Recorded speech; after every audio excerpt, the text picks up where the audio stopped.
हत्या के मामले में जलपाईगुड़ी कोर्ट ने सुनाई फांसी की सजा। हत्या के मामले में जलपाईगुड़ी कोर्ट ने एक व्यक्ति को फांसी की सजा सुनाई। Every drop of water counts. SBM Gold's water tank is the most sustainable and durable water storage solution available. Our hashtag असली commitment. 27 जुलाई 2023 की रात जलपाईगुड़ी जिले के झकवाजा एक ग्राम पंचायत अंतर्गत अगरवासा गांव के मेहताब आलम की हत्या कर दी गई थी।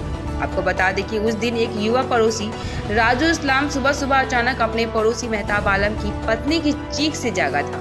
चीख सुनकर राजू मेहताब आलम के घर पहुंचा, जहां मेहताब आलम और उनकी पत्नी फर्श पर खून से लथपथ थे। स्थिति को भांपते हुए राजू पड़ोस के कुछ अन्य लोगों के साथ अस्पताल लेकर गया उन्हें, और गाड़ी में घायल मेहताब आलम की पत्नी ने उनसे कहा कि उनका भतीजा दिल्ली से कुछ लोगों को लेकर आया है और इस घटना को अंजाम दिया। वे सभी हिंदी बोलते हैं। अस्पताल में डॉक्टर ने मेहताब आलम को मृत घोषित कर दिया और उनकी घायल पत्नी को जलपाईगुड़ी रेफर कर दिया गया। इसी बीच आंगरा भाषा गांव में सुबह हो गई। राजू अपने साथियों के साथ गांव लौट रहा था। देखा कि कुछ लोग जा रहे हैं और हिंदी बोल रहे हैं। राजू को यह समझने में बिल्कुल भी देर नहीं लगी कि वे कौन थे। राजू ने अत्यधिक बहादुरी दिखाते हुए नवांगतों का रास्ता रोक दिया। इसके बाद 4 लोगों को स्थानीय लोगों ने घेर लिया। सूचना पाकर मौके पर पुलिस पहुंची और सभी को गिरफ्तार कर अपने साथ ले गई। इसके बाद हत्या का मामला शुरू हुआ और सोमवार को जिला एवं सत्र न्यायालय ने हत्याकांड के मुख्य आरोपी मेहताब आलम के भतीजे आफ्ताब आलम को फांसी की सजा का ऐलान कर दिया। इस संबंध में मृतक मेहताब आलम की पत्नी मौमिता दास ने कहा कि आफ्ताब हमें पसंद नहीं करता था। मेरे पति ने अपनी बहन को कॉलेज तक पढ़ाया, फिर वह लड़के के साथ भाग गई। तब से आफ्ताब का गुस्सा हम पर बढ़ गया था। वही इस मामले में मृतक मेहताब आलम के वकील प्रणब बनर्जी ने कहा है कि इस मामले में अदालत ने पिछले शनिवार को सुनवाई की प्रक्रिया पूरी कर ली थी और आज फैसला सुनाया है। চিৎকার করতে আমার বর আসতে চাইলো আমাকে বাঁচানোর জন্য।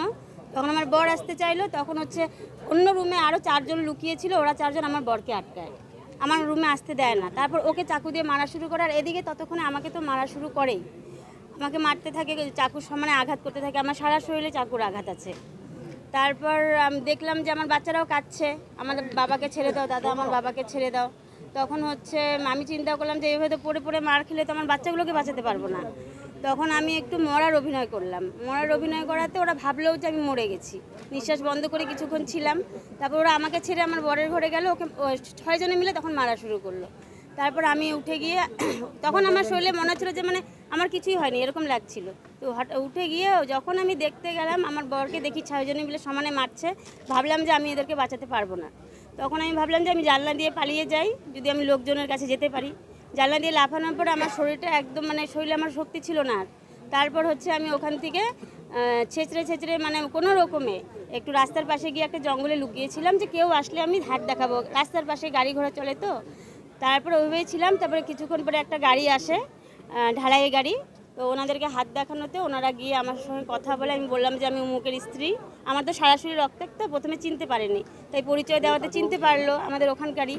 তারপর তারা আমাকে ধরে গিয়ে অন্য বাড়িতে নিয়ে যায়। তাই এটাই হলো। আর তারপর ওরা পরে আমি জানতে পারি যে আমার স্বামী ওখানেই মারা গেছে। আমার 2 ছেলে পালিয়ে গিয়ে যখন আমাকে আবার খুঁজতে গেছিলো। পরে যখন আমাকে খুঁজতে যায়, দেখলো আমাকে স্বামীকে মারার পরে আমাকে যখন খুঁজতে যায় দেখলো আমি নেই, তখন আমার 2 ছেলে পালিয়ে যায়। অ্যাডিশনাল ডিস্ট্রিক্ট অ্যান্ড সেশন জাজ রিন্টু সুর মহাশয় একটি জাজমেন্ট পাস করেন গত শনিবার।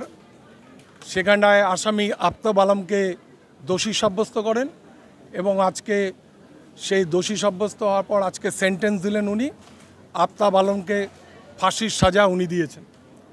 কেসটি Dhupguri PS case number 377-23 dated 28/7/23 এবং সেশন 308-23 ডেটেড 308-23। এই কেসটি complainant Moumita Das injured person.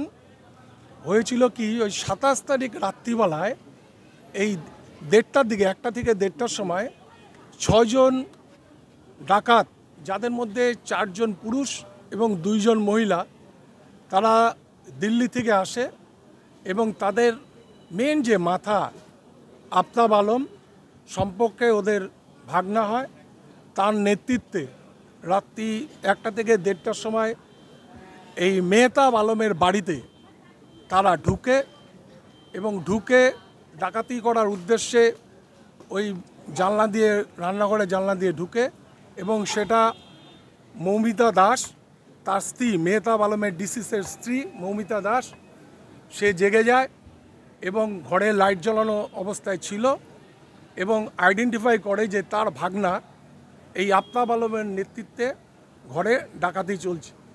এবং সেখানে ডাকাতি করার আগেই যখন উনি জেগে যায়, তখন এই মৌমিতা দাসকে প্রথম